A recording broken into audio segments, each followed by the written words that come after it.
Moody's to downgrade South Africa because it's dealing with concerns regarding growth outlook, revenue shortfall and poor governance. Moody's is expected to make an announcement on South Africa's credit rating today.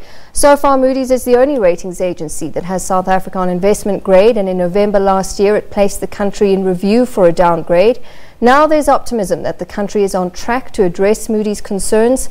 A delegation of government and business has recently been on a roadshow to London and New York, interacting with ratings agencies and investors in an attempt to avert a downgrade by Moody's.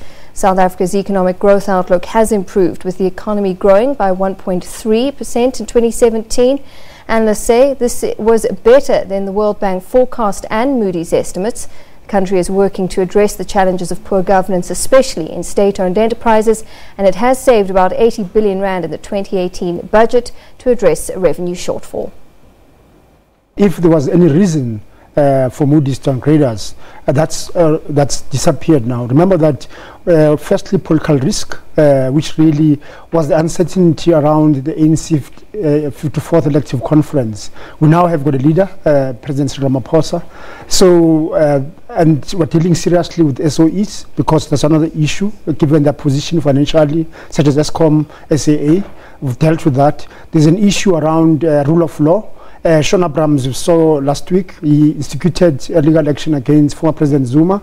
Mr. Temoyane, who's been partly responsible in terms of our weakening our revenue collection capability, he's been suspended. So all the things that rating agencies had raised for there's a reason for downgrading, such as Fitch and Standard & Poor's, have now disappeared, and why really we can only now go up than what we'd seen in the past 9 years under President Zuma.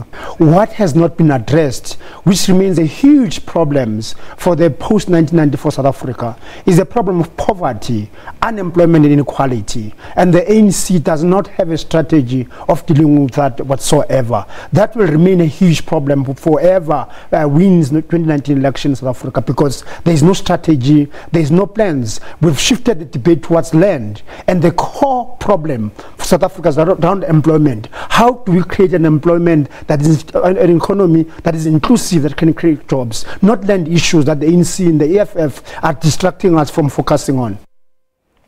Economist